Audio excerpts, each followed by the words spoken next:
Good morning and welcome to Authors at Google. Today it's my pleasure to introduce Ed Park. Ed Park is the founding editor of The Believer, a monthly literary magazine, and the former editor of the Voice Literary Supplement. He currently edits at the Poetry Foundation and has written in several major publications, including a monthly column for the Los Angeles Times.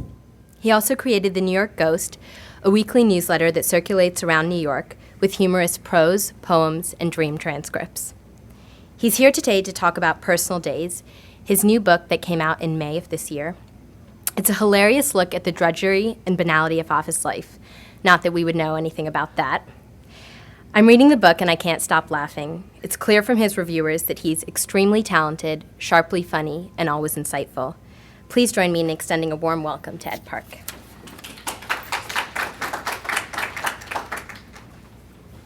Thank you very much, and thank you all for coming. I'm just going to read from the first part of the book. I'll start at the beginning and then jump around just a little bit. It's sort of like a choose-your-own-adventure because there are indications of page numbers that I should jump to. So, and then I'd love to take any questions if you have any. Also, each chapter has a number of subsections which have little titles, so I'm going to read those as well. So, Chapter 1, Who Died? On the surface, it's relaxed. There was a time when we all dressed crisply, but something's changed this summer. Now, while the weather lasts, we wear loose pants, canvas sneakers, clogs. Prue slips on flip-flops under her desk. It's so hot out, and thus every day is potentially Casual Friday. We have carte blanche to wear T-shirts featuring the comical logos of exterminating companies, advertising slogans from the early 80s. Where's the beef? We dress like we don't make much money, which is true for at least half of us. The trick is figuring out which half. We go out for drinks together 1 or 2 nights a week, sometimes 3 to take the edge off. 3 is too much. We make careful note of who buys a round, who sits back and lets the booze magically appear. It's possible we can't stand each other, but at this point we're helpless in the company of outsiders. Sometimes one of the guys will come to work in a coat and tie just to freak the others out. On these days, the guard in the lobby will joke, "Who died?" And we will laugh or pretend to laugh. This is the best microphone I've ever used, by the way. The Sprout. In summer, the Sprout, our boss, suggests we form a softball team. His name is actually Russell. We refer to him as the Sprout because Russell leads to Brussels, leads to Brussels sprouts, leads to the Sprout. We're incredibly mature.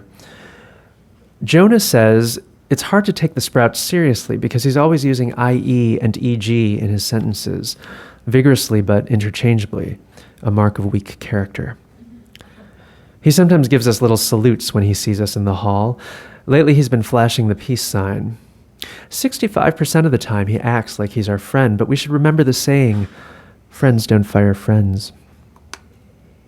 Sticks and carrots. 65% of the time is what the Sprout would call a guesstimate. He's always breaking things down into precise percentages. He used to be almost normal to talk to, but now he'll ask if we're on the same page and say something as a no-brainer, all in a single sentence. It's not just the frequency of these expressions, but their haphazard use. Last week, he told Laars to think outside the box. They were talking about which size manila folders worked best. Afterward, he said, "Keep me in the loop and let's touch base next week." Prue has wondered if the Sprout, a proud native of Canada, is taking a class in annoying American English.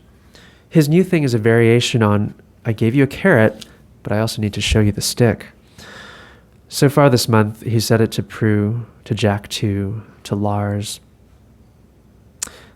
A league record. For those of you following with the book, I've sometimes just excised passages to move it along, but you can experience those passages later at home, I guess.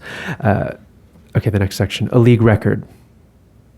Softball is a morale-boosting carrot that the Sprout most likely has read about in a handbook or learned at that seminar he goes to every March. Morale has been low since the firings began last year.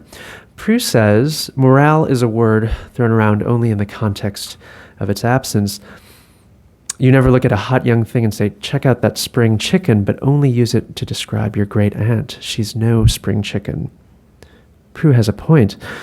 We tend to trust her with her serious eyebrows and inevitable skeptical, She went to graduate school. We think it was an art history, but maybe it was regular history, the kind without the art. We decide to give softball a shot. There are 8 of us, in decreasing order of height: Laars, Jack 2, Lizzie, Jonah, Jenny, Crease, Prue, Jill. We need a 9th, and Jack 2 happens to bump into Otto, who used to be in IT. He is now working somewhere in Midtown and clearly has too much time on his hands. It might be nice to rejuvenate our comically untoned bodies. Too many of us have been eating bagels at our desks too many mornings in a row. We look like we've been squeezed out of a tube and haven't quite solidified. Everyone has issues with posture, except Lizzie, a corseter's dream. Laars and Jenny are the only ones who have ever played softball before. Laars at his last job, Jenny as a 7-year-old. The concept: you try to hit the ball hard, but without so much upward arc that someone can catch it. Then you run in a square, or more properly a diamond, making sure to step on each base and not get tagged. There are other rules that we never quite iron out, like what do you do if you drop the ball? Lizzie is having trouble seeing the carrot aspect of the game. We buy mitts, glove oil, cleats. Laars buys 2 aluminum bats and 2 wooden ones. He buys a 3rd kind of bat, a titanium hybrid that looks like a nuclear warhead. Laars can be seen doing push-ups near the storage area, counting off under his breath. We have jerseys and caps printed with our emblem, a buxom elf winking and holding a pool cue. Jill found it on some Finnish clip art site. We prematurely end our season after losing the first game 17-0, said to be a league record. What's left of our morale seeps away. We never see Otto again. All the gear gets returned, except the jerseys and caps. Autumn approaches, the air too cool for the jerseys, but we still wear the hats sometimes. The Cult of Maxine. Maxine never officially joined the softball team, but bought a jersey from Jill, cutting the collar to create a plunging V. She still wears it on occasion, even as the weather turns nippy. Maxine towers over us in her medium heels. She makes us feel like hobbit folk with our stained teeth and ragamuffin outfits. With the exception of Laars, we have 0 upper body strength. We are moderately proud of our youthful haircuts and overpriced rectangular eyeglasses, but that's about it. She smells great, and we are all basically obsessed with her. It has to seriously stop, Lizzie says. Crease calls her aggressively hypnotic, can hardly bear to be within a 20-yard radius. He sometimes crosses himself after she passes, and he is not even Catholic. Her hair, Jack 2 will email. This is my gesture for email. Her hair, Jack 2 will email out of the blue. Everyone knows whose hair he's talking about. Sharing an elevator ride alone with Maxine can be intensely disorienting. We try to avoid it. Several times of late, while waiting for the elevator at the end of the day, Crease has sensed Maxine's approach, her distinctive shoe clack sending him darting in the other direction. In similar situations, Jenny has been known to mumble to herself, giving the impression that she's forgotten something at her desk. Jenny likes boys, but sometimes when Maxine is in the room, she's not so sure. Laars says, Maxine smells like the exquisite blossom of a rare hybrid fruit that you can only find at this one stall in a market in Kuala Lumpur. The worst is when you turn the corner and you see her and you want to say hi in a normal way, but all that happens is your mouth opens and you make a little croaking sound or make no noise at all. It was Jules, no longer among us, who first identified this phenomenon.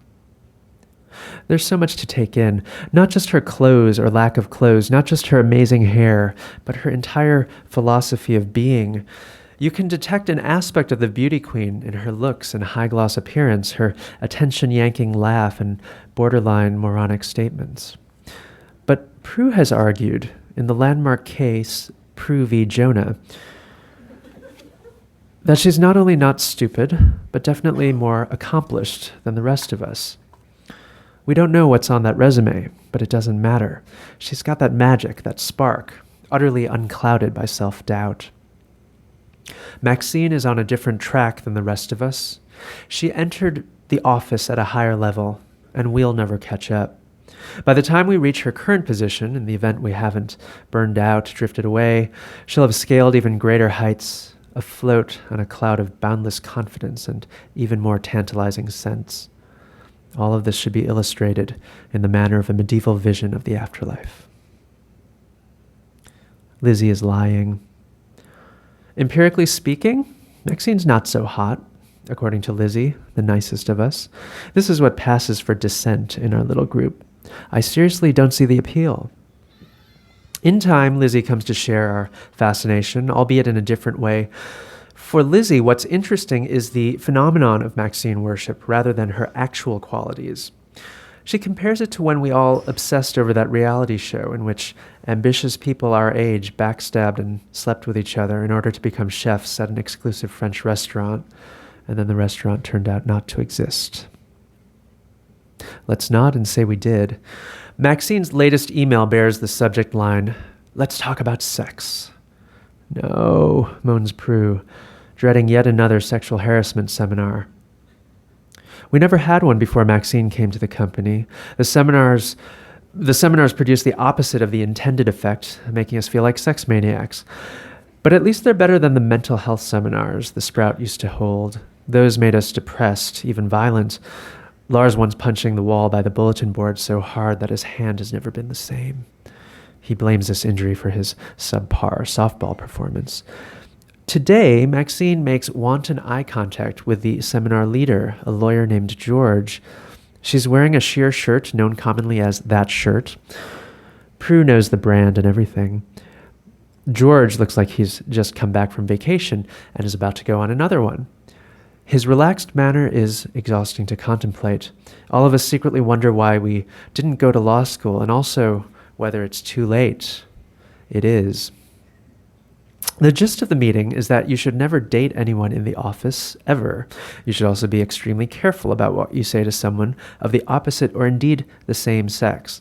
Many seemingly harmless sentences, phrases, even words, and actual individual letters can be construed as harassing. Never say anything about what somebody's wearing. Also, just to be safe, don't wear anything too revealing. We all frown and gaze at Maxine in her flesh-colored mesh number. The hypocrisy, the everything is too much. Jonah says, don't we need eros in order for commerce to happen? In that affected, pensive tone he sometimes adopts, a pause every 2 words. Do we? Admittedly, it's a stumper. None of us really knows. Jonah sits up straight, strokes his chin in agitation. The tips of his ears go scarlet with rage. He should have been a philosophy professor or a union organizer for sooty paper boys.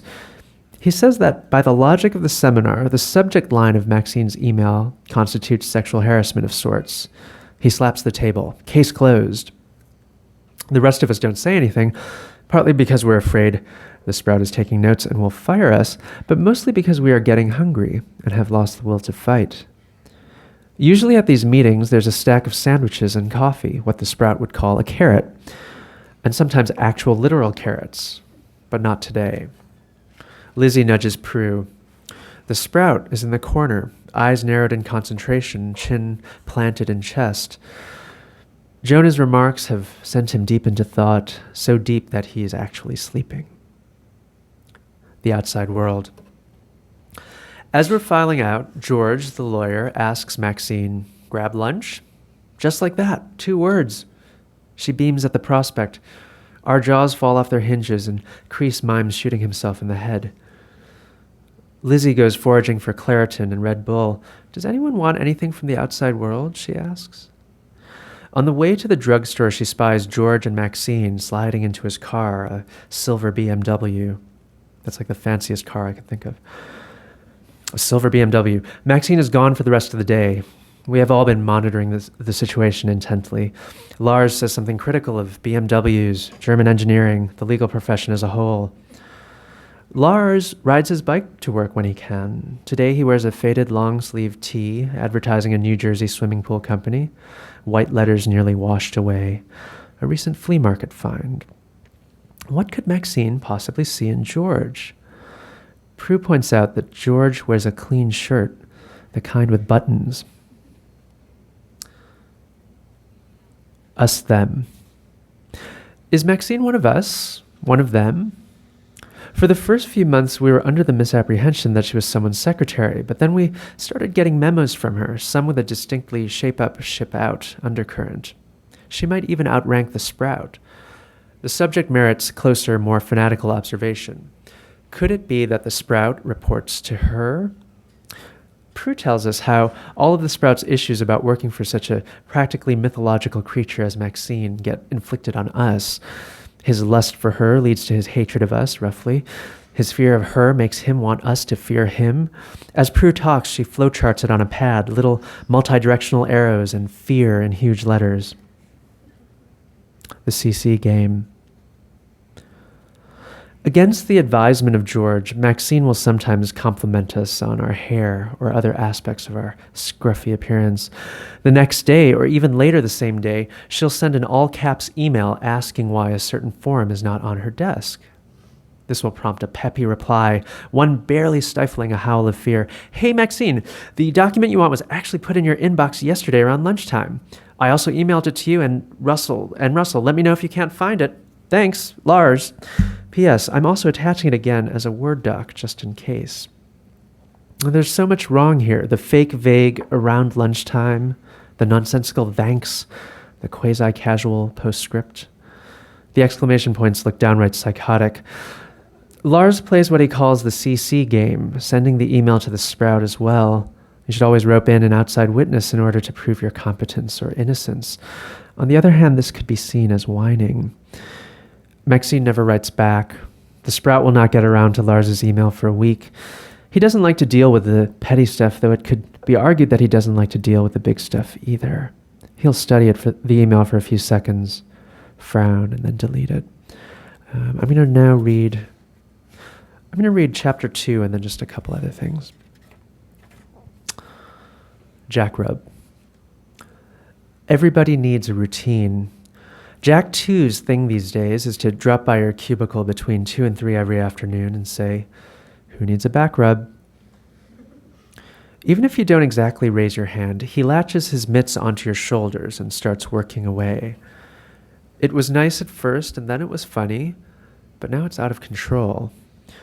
His stress release technique is itself stressful. At the sound of Jack 2's voice, we automatically tilt to face him so that he can't sneak up and get a grip. "Jackrub!" Prue will shout hiss, a warning signal to all in the vicinity. Today, to everyone's surprise, Lizzie accepts a jackrub. She says she did something awful with a calculator. She punched in the net pay from her paycheck, multiplied it by 26. The total was so low she was sure she'd dropped a digit, like maybe she had multiplied by 6. "I have to economize," she says, "but I've already been economizing." "Except for the shoes," says Prue. Lizzie needs a new job, but for now she'll take that jackrub. "Lots of tension in this room," says Jack 2, cracking his knuckles. The original Jack. We call him Jack 2 because there was a Jack before him, now known as the original Jack. He was let go during the firings a year ago, and no one stayed in touch. This nickname after the fact makes us think of him as a whimsical chap, always ready with a wisecrack or droll observation.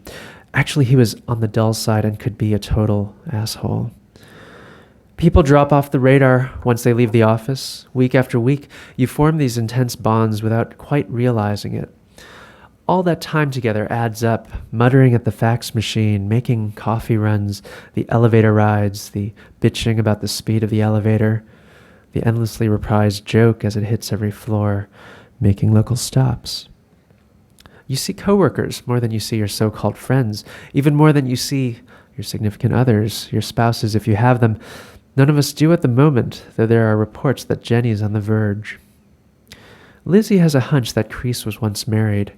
He has that "I was married" look, she says, the blank stare. We know each other well, but only to a point. All right, this next little tidbit is dedicated to you guys. Instant folklore. Laars looks gaunt these days, his floppy hair hanging limp around his temples. More and more he lies for a spell on the pungent but very comfortable maroon sofa he inherited from Jason. I just need to close my eyes. He confesses to spending his evenings nursing scotch before his computer at home, Googling himself until the wee hours. There's a person out there, that's what I did last night. There's a person out there who shares the same name, incredibly enough, person or persons. He's found himself in Appalachian hiking e-gazettes, antique typewriter societies, and University of Alaska alumni newsletters. I must destroy them, he says. Worse is when he Googles former girlfriends, high school crushes, drunken flings from his semester abroad. There are more of all of these than you would imagine, indeed, than he imagined. He's good looking, but not that good looking, says Prue. Lizzie thinks he gets a lot of mileage out of the floppy hair. Lars's innumerable past dalliances trouble him, and he publicly declares a vow of chastity. We could be imagining things, but for a second, Lizzie's eyes droop with sadness as he says this. Alas, Laars is... Somebody is moving on that screen there. Laars is powerless to stop the hunt for figures from his past. He tries to devise searches that will sniff out maiden names and the like, but some people are gone for good. They have vanished, and the string of words he puts into the engine returns the most hilariously useless links. Midwestern college soccer squads, science fair runners-up, family trees dipping into the 18th century. He does this all day at work now, too. In between complaining about the pencil sharpener and complaining about the air conditioning. He's found out a lot about his cousin's ex-girlfriend from Spain. No doubt he's Googled everyone in the office, uncovering secrets nestled in the 35th screen of results. Jack, too, says that when you feel a tingling in your fingers, it means someone's Googling you. We take to this bit of instant folklore immediately. Friendship. Jonah's email sign-off used to read, sincerely, then sincerely yours, then cheers. He disapproves of Lizzie's best, let alone Jenny's warm best. He says it's important to set the right tone with your tagline. For a while he used, thank you in advance for your cooperation. Lately every email ends, your friend, Jonah. What if you're not their friend? Asks Prue. Okay, I'm going to read... I'm just going to read just two more short things. For those of you following, the next bit is on page 21. The College of Non-Competitive Running. People put too many things on the bulletin board. Bizarre newspaper items, notices for group shows exhibiting the disgruntled visual expressions of friends, ironically saucy or inscrutable postcards, wish you were beer. Laars polices this corkboard commotion, giving everything a week before tearing it down. Schedules, announcements, responsibilities, these weigh on his spirit. When Laars started with us 6 months, 9 months, a year ago, he was full of pep, but we managed to squeeze it out of him. Laars occasionally gives off an Ivy League vibe, but he actually went to a small liberal arts college called Aorta or something. None of us have heard of it, a school in the Pacific Northwest that doesn't have grades or even pass-fail. It emphasizes feelings rather than performance. On the website, you see pictures of a guy with the tip of his pencil resting on his lip, 2 girls running non-competitively, one's wearing jeans, on a weedy-looking track, a white guy with an afro reading under a tree. And... oh, okay. Okay, and then the last one I'll read starts on page 31. Okay. The haunted resume. Prue says, I have this phantom line space dilemma and it's driving me nuts. She's working on her resume, but the computer keeps giving her a double line space in certain sections, though she only wants a single. There's no way around it. She's tried copying the text, scrubbing it with the freebie scrubbing application she's downloaded, pasting it into a fresh document. She's tried changing the font, bolding it, shrinking it. She's tried rebooting. She's tried emailing it to her home computer and then re-emailing it to herself at work. hoping the bugs will fly off in transit. Twice, Prue has simply started new documents, new resumes, typing everything in as if for the first time, and as soon as she tries to save it, the double line spaces pop up. It's as if the computer loves her and doesn't want her to leave. The computer wants her to stay in her cubicle within earshot of the vending machines and be miserable for 3 more years, for 5, for 10. Prue doesn't want to call the IT guy because then he'll know she's planning to leave and can blackmail her. His name is Giles, and none of us trust him. There's a newer IT guy, Rob with 2 Bs, but we're not sure about him either. Some of us bonded with Otto, others avoided him. We've only unanimously liked Lisa, but that was 4 IT people ago. Jenny, who knows something about everything, takes a look at the document and says the problem might be a sequence of letters somewhere in the resume that's being read as a command by the word processing program, causing it to throw in the unwanted extra line space. In other words, maybe it's her name that's messing things up. Maybe PRU launches some sort of word processing monkey wrench. This is possible since we use an obscure program called Microsoft Word. Prue says she's not going to change her name just so she can have a clean resume. But all of us think that maybe she will. Or at least use her full name, Prudence, which she hates and which would only get her a job at a library in a nunnery on Nova Scotia. Thank you very much.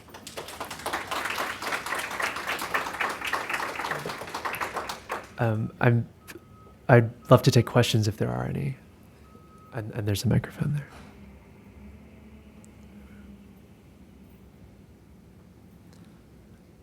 Don't be shy. Okay.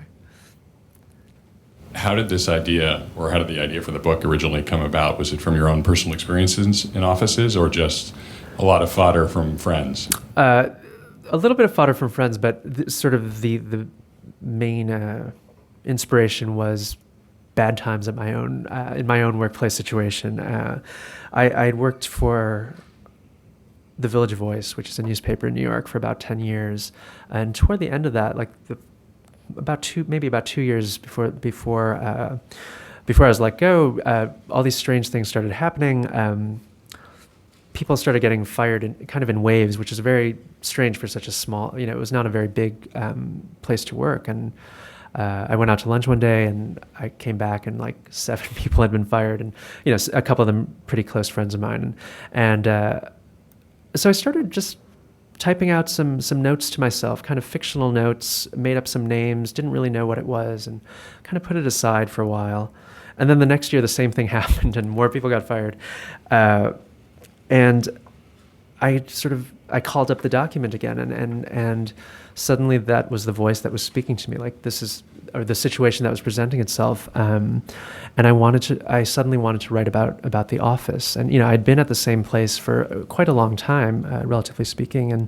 And I'd been a fiction writer, really for a long time as well. But never thought of the office as a place, that I would write about. But it was just curious because somehow once I realized that this was what I should write about, even though coming to work was scary in a lot of ways because you never knew what happened, it was also great because it was so unpredictable and you could observe kind of office dynamics under a great deal of pressure and the way people spoke to each other and the sort of the shifting hierarchies that happened, especially as it looked like the company was going to be sold to another company, which is eventually what happened. So even though I worked at a newspaper, I wanted to keep the nature of the business that takes place in the book vague. We don't know what they do. We never actually get the name of the company. It is in New York, which is my only sort of concession to reality or, to my own life. But I was also pretty careful about not consciously at least, using my friends as models or my enemies, I guess. And it's not exactly what happened to me. But the seed, the germ, it definitely came from my own experience. Yes. I have a follow-up question. Oh yes, thank you. As far as deciding to write it from the kind of the group, the use of the we. Yeah. Did you start out from an first-person perspective, and then that shifted, or was that from the get-go? It was from the get-go, and I think it was from the get-go, and 20 pages went by, 30 pages went by, and I still had not sort of like yanked one of these characters out and sort of said that, oh, this is me speaking. Especially there's that time where I give the lineup of the softball team in descending order of height. So is the narrator one of those people, or I didn't want to nail it down, and I found that for the first part of the story, this is the way I wanted to tell it, because there is this idea of unity, this group that's together, and one of the things I wanted to do in the book is to show how that falls apart.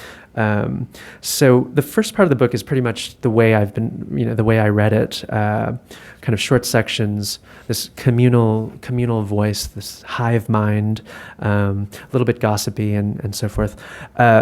The second part of the book is radically different. It goes to kind of a third person point of view. It's done in the form of a report. So it's kind of in this deliberately like crazy outline format. So it's like you've come across this report and you don't know who's written it, and I wanted that to sort of increase the paranoia that's happening in the office. And the last part of the book is from a first person singular point of view. It's all kind of this outpouring, all this stuff that's basically been pent up through the rest of the book, which I think is very controlled in a way. It's the sort of emotional core of the book, and it's done in the form of a single email, an email that consists of a single sentence written on a laptop that's broken. The period key doesn't work, so it's written as this this one gargantuan, I think it's like a 50 page sentence. And it's funny because I knew that was sort of how I wanted to end it. Like I knew that something like that had to happen at the end. And though that's the shortest part, it was the one that I kind of agonized over, and but it's also the part that I like the best, I think. So did you write it slowly, like over your time at the Village Voice, or did you have notes and then after you left, like sat down and wrote it? Well, it's all connected in an interesting way. So I was working as an editor and a writer there, and when the new company took over, they're not based in New York, so they would send these hatchet men or hatchet women actually also, and just come in and kind of clear house. And in one of these staff meetings, I basically went from being one of the busiest editors at The Voice to like having not that much to do. Like they like cut all my sections. And so I was like, oh, okay. Well, I wasn't going to resign. I knew my time there wasn't going to last very long, but I kind of used that as an opportunity to really focus on the book. And I can be a pretty disciplined writer when I have to be, and I actually wrote this in about a year, and then it took almost a year of additional editing and revising once it was sold. But in a nutshell, by the time I was let go, which was right around Labor Day of '06, I had a draft. Like the book was done. Like it was sort of perfect in that way, and I knew there were still some plot points I had to work out, but. I think I wrote, there's a part in here where people discuss what they call a layoff narrative. Like once you're laid off, like you kind of retrospectively see how it all was meant to be, and you were meant to leave this job. And in a sense, this whole book kind of is my layoff narrative. Like I knew I was writing this book to sort of explain, even just to myself, what was happening at the office. But it's also the kind of thing that, had I not been fired, like would I even have been able to publish it, or that kind of thing. So it sort of one kind of big chapter of my life closed, and then another one like immediately opened like a couple months later. So anyone else have anything? What do your former colleagues think of it?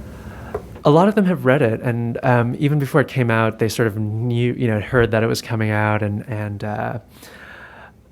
there was a very funny, slightly strange review in a newspaper called the New York Observer, written by I don't know if any of you have heard of this music critic named Robert Christgau. He's sort of called the Dean of American Rock Critics, and he had been at The Voice for decades, and we were actually fired on the same day. And his review began with him sort of saying how he had proposed reviewing this book because he knew me and he kind of thought that maybe he was in it. But maybe perhaps to his disappointment, he was not. But a lot of colleagues, even some who I had kind of lost touch with, have come out of the woodwork and said really nice things. And then, of course, the second thing is like trying to guess who was based on who. And I'm like, there's no basis in reality, but they still guess. But they basically said nice things, so which is good.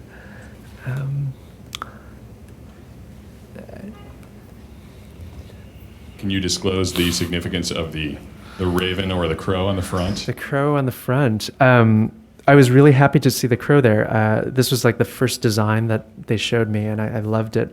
The crow is an idea and sort of a character that comes up really in the last section. There are foreshadowings of it earlier, but I don't want to give away too much because it's one of these kind of surprises that I put in there. But it does become quite significant, and all the associations we have with crows apply as well. Sort of scavengers, very clever, but also sort of foreboding something sinister, and that's there too. I think I want a crow key for my laptop, but see what would happen, I guess.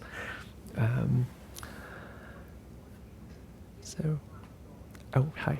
You'd mentioned that you'd written other fiction and had done fiction writing before. Yeah. How is this different than that, and how did you settle on the 3 unique styles throughout the book instead of picking one? Or That's a great question. I wrote. I don't even know how to. I feel like the stuff the fiction that I wrote in my 20s, I don't really look at it anymore, but I sometimes think about it. It seems like a very different person wrote it.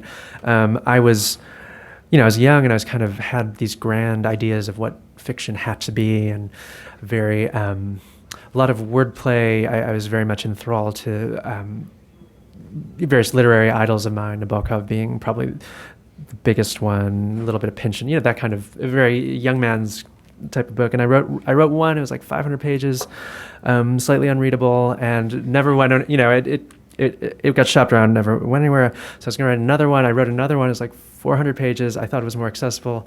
Like no editor saw that one. So I kind of, I don't know if I consciously retreated, but I started writing a lot more articles and reviews and things like that, which I really enjoyed and kind of took a lot of pride in.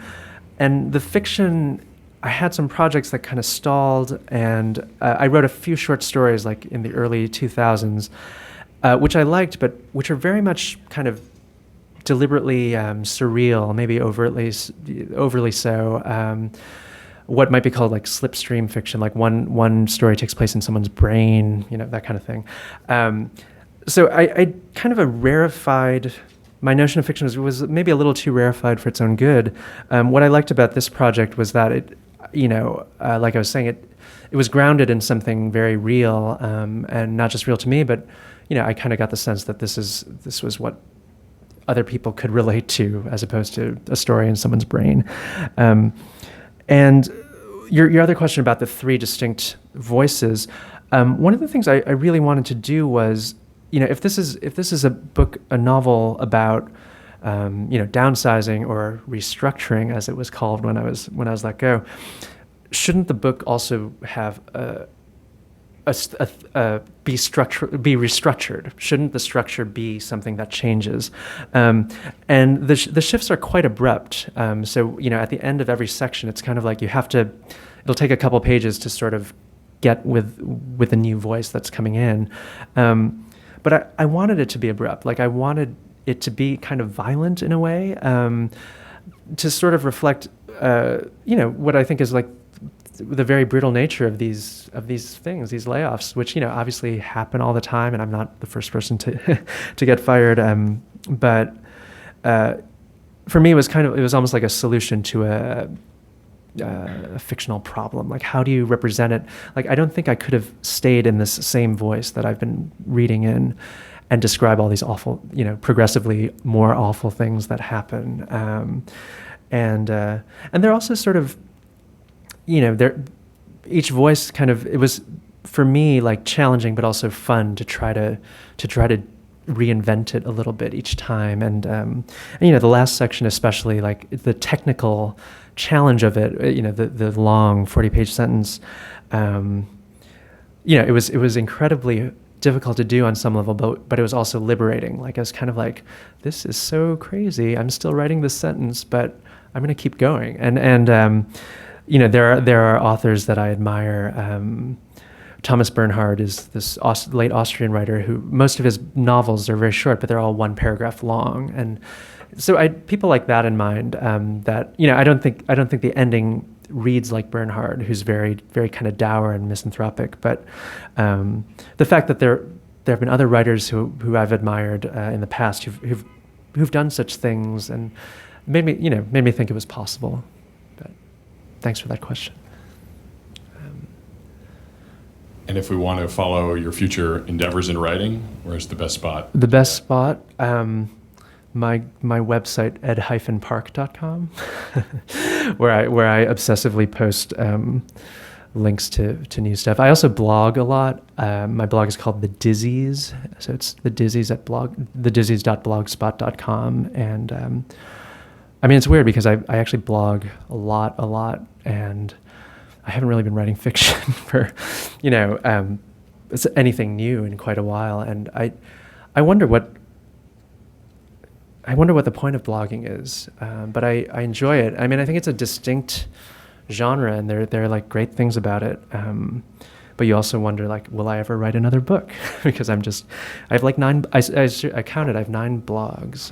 The Dizzies is the main one, but I have like all these other ones, and I'm not quite sure what I'm doing. Like, I think we're at a point where we still don't know what they are in a way, and I'm interested to find out. So,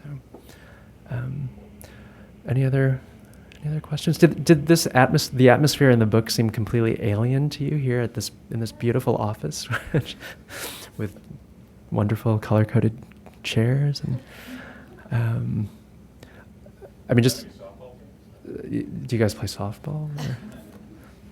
It was very similar to previous jobs. To previous jobs, okay. And so this is like the nirvana that you, which it seems to me. Yeah, I couldn't believe it. And you have that kitchen there and everything. And I'll just say one more thing. The kind of the basic layout of the office that I describe here is very much kind of my nightmare memory of what my office was like, because it had a lot of character on the one hand, but it was also like physically like falling apart, and just strange areas where you're not sure that anyone was there, and old like relics from people who were had not worked there in a decade, and it was kind of like this archaeological dig every time you went through the corridors. So all right, thank you very much. It was a lot of fun. Thanks.